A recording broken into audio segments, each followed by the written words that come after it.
प्रश्नोत्तर सत्संग माध्यम से आज एक प्रश्न आया है राजीव मेहता मुंबई से। उनका प्रश्न है, महाराज बैशाख महीना चल रहा है, बैशाख मास में के महात्म्य के बारे में बताइए। इसमें दान तर्पण पूजा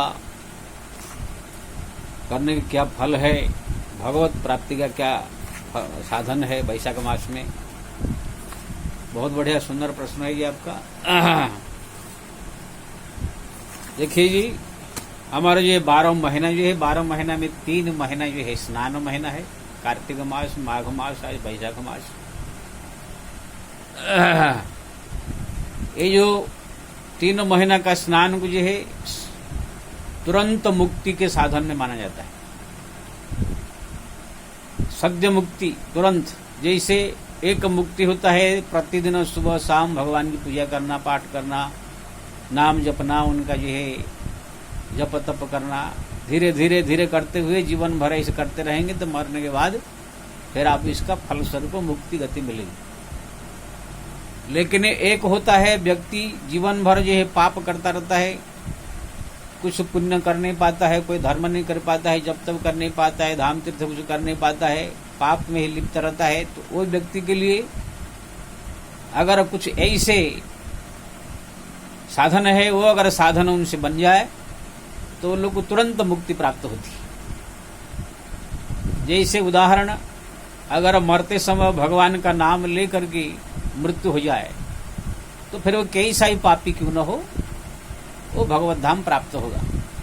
भगवान गीता में कहा, अंत काले च माम एवं परमक्त कलेवरम जह प्रयाति सम्मत भाव जाति नस्तत्र संशय। अंत समय में मेरा जो नाम स्मरण करके मृत्यु प्राप्त करता है वो मेरे धाम को प्राप्त होता है, ना इसमें संशय नहीं।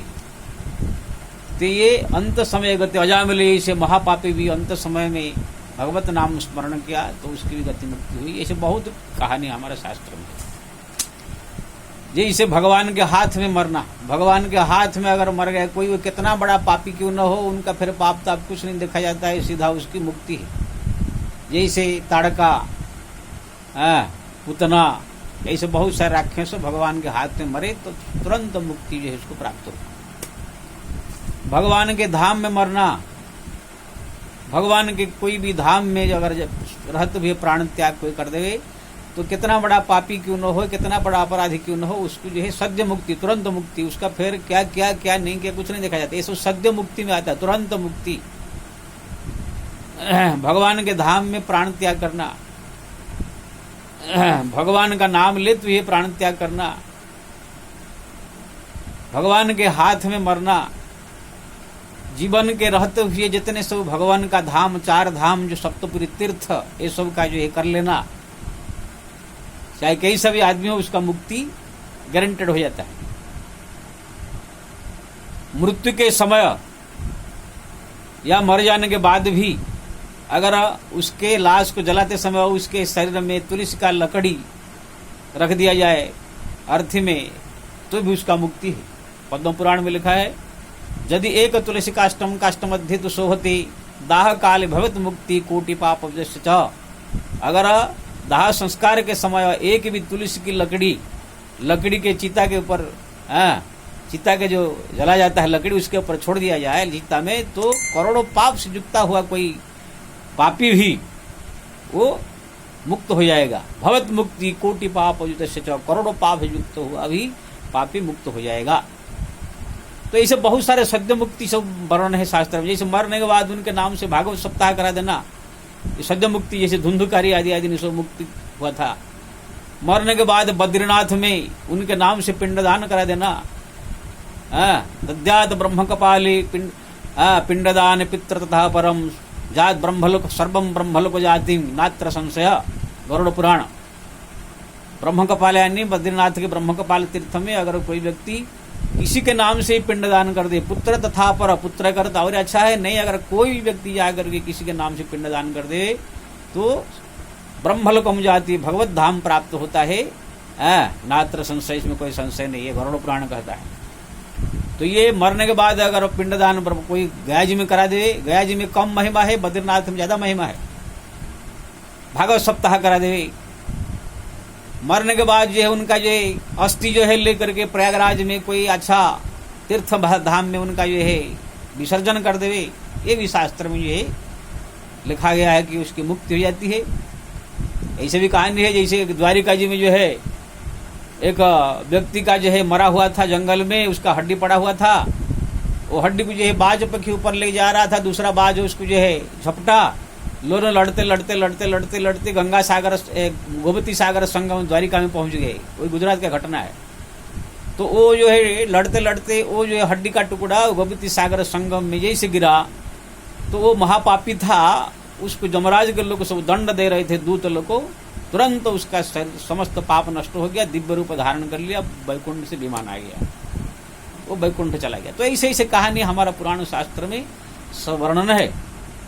तो उसी प्रकार ये जो वैशाख स्नान, कार्तिक स्नान, माघ स्नान, ये तीनों जो है सद्य मुक्ति में आते हैं।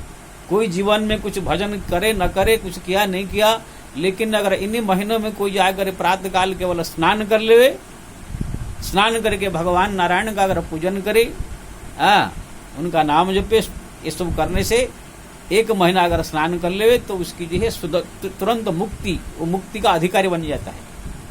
यहाँ तक कहा गया अगर पूरा महीना नहीं कर सकता है, केवल जो है 5 दिन अमावस्या 21 से लेकर अमावस्या तक या 21 से लेकर पूर्णिमा तक 5 दिन भी अगर उसने स्नान कर ले तो भी उसकी जो है सद्य मुक्ति प्राप्त होती है। तो उसमें कार्तिक मास जो होता है ठंडी का महीना, लोग को नहा नहीं पाते हैं, माघ तो और ठंडा रहता है, लेकिन वैशाख महीना का ऐसा महीना है, इसको माधव महीना भी कहते हैं। यहाँ पर जो है स्नान, ठंडा जल स्नान करने के लिए लोग सब तरसते हैं, बड़ा अच्छा भी लगता है। इसलिए एक तो स्नान करने में भी आनंद, दूसरे में पुण्य को पुण्य। इसलिए इस वैशाख मास में जो है प्रातःकाल उठकर स्नान करना, स्नान करके भगवान नारायण की जो है पूजन करना, विधिवत उनका नाम जपना, उनका जो है ध्यान करना, स्मरण करना, उन्हीं कथा कीर्तन श्रवण करना, कथा करना, ये सब जो है करोड़ों करोड़ों पाप को नष्ट करके जीव को जो है भगवत धाम प्राप्ति कराने का जो है अधिकारी रखता है। यहाँ पर मेरे पास में देखिए पद्म पुराण है, ये पद्म पुराण देखिए मैं जो है सामने रखा हूँ। पद्म पुराण में जो है श्री राम पाताल खंड में जो है वैशाख महात्मा का वर्णन है। इसमें जो है नारद जी जो है कह रहे हैं कि वैशाख मास जो है संसार के हित के लिए तुमसे मैं वैशाख मास की विधि का वर्णन करता हूँ। मतलब यहाँ बहुत लंबा चौड़ा वर्णन है। बात शॉर्टकट में मैं कहूँगा, नारद जी कह रहे हैं जो माधव मास जो है प्रातः काल उठकर स्नान करता है और भगवान नारायण का पूजन करता है, उनके जन्मांतर की करोड़ों पाप जो है नष्ट हो जाती है, वो भगवत धाम प्राप्ति करने का जो अधिकारी बन जाता है। श्री राम श्री राम।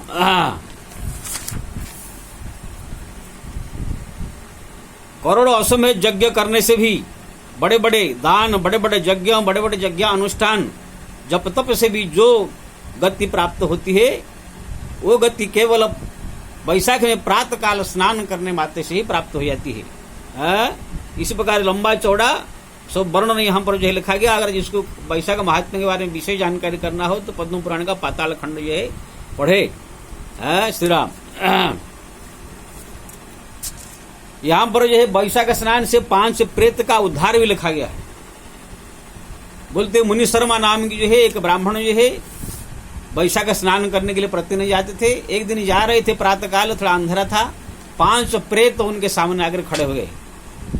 वो लोग ने उनको जो है आक्रमण करना चाहा, तो मुनि शर्मा ने कहा तुम लोग कौन है, क्यों मेरे को आक्रमण कर रहे हो, नाम सब प्रेत है ना, मैं तुम लोग का उद्धार कर दूंगा, मेरे को आक्रमण मत करो। ठीक है।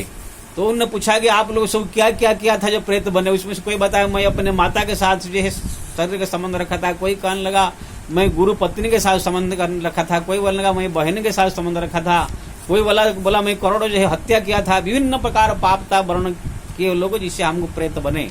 तो मुनि शर्मा ने कहा अगर आप लोग मुक्ति पाने चाहते हैं, चलिए यहाँ जो थोड़ी दूर पर नर्मदा नदी है वहां पर जो है स्नान करे, वैशाख मास चल रहा है, आप लोग का कल्याण हो जाएगा। तो वहां पर जो है 5 प्रेत को साथ लेकर मुनि शर्मा गए, नर्मदा जी में स्नान किया, भगवान नारायण का स्मरण किया, प्रेत लोग ने वैसे किया, फिर दिव्य रूप उनका हो गया, वैकुंठ से विमान आया, उन लोग भगवत धाम के लिए प्राप्त, भगवत धाम के लिए जो है गमन किया। तो ये जो है वैशाख स्नान से 5 प्रेतों का उद्धार। जो प्रेत मतलब वही होता है जो बहुत बड़ा घन्न पापी होते हैं, वो लोग जो है प्रेत बनते हैं। इसलिए यहाँ पर जो है नारद जी कहते हैं, हे राजन, संसार में मनुष्य जन्म सबसे बड़ा दुर्लभ है, उसमें भी मनुष्य में भी ब्राह्मणत्व दुर्लभ है, उसमें भी भगवत भक्ति करने की जो है ये भाव है अत्यंत दुर्लभ है। उसमें भी वैशाख स्नान जो है अत्यंत दुर्लभ है।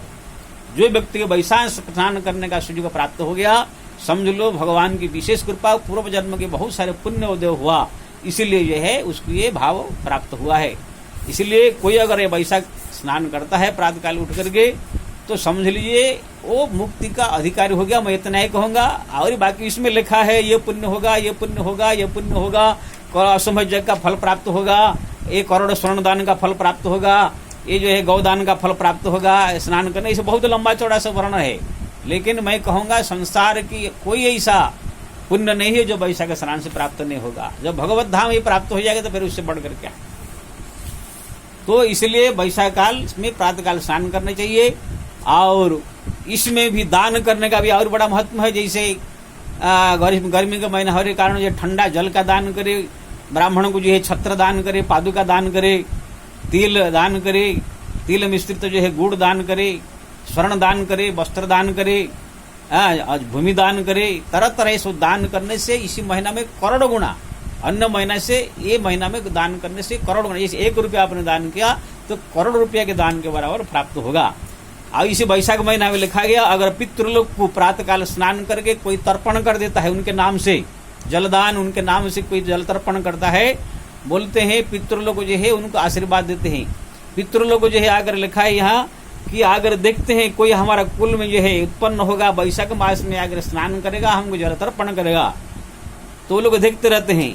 अगर कोई जाकर इसे जल तर्पण कर देता है तो वो लोग का समस्त पाप से मुक्त होकर के पितृलोक भगवत धाम के लिए चले जाते हैं। इसलिए वैशाख मास में जो है स्नान करने के बाद अपना कल्याण ही करे, अपने पितृलोक को जो है जल तर्पण करे, उनके नाम से अगर पिंडदान करना चाहे तो करे तो वो लोग जो है बहुत प्रसन्न होकर के, मुक्त होकर आशीर्वाद दे करके जो जाते हैं। तो ये वैशाख मास में जो है प्रातःकाल उठकर स्नान करना, भगवान नारायण का पूजन करना, दान करना, तर्पण करना, भगवत कथा श्रवण करना, नाम जप करना, कथा कीर्तन आदि करना, ये सब की जो बड़ी महिमा है। अन्य समय से ये करोड़ों करोड़ों गुना जो है ज्यादा फल होकर के देता है। इसलिए मैं सबसे निवेदन करूंगा कि वैशाख मास में प्रातःकाल उठकर स्नान करे और ये सब कार्य करे। अगर पूरा महीना नहीं कर सकते हैं तो 5 दिन, 21 से लेकर अमावस्या या 21 से लेकर पूर्णिमा तक, 5 दिन को पंचक कहते हैं, इसमें भी अगर स्नान कर दे 5 दिन तो भी 1 महीना का बराबर फल उसको जो है प्राप्त हो जाता है। इसलिए ऐसे सुयोग जो है कभी त्याग नहीं करना चाहिए। जय श्री राम।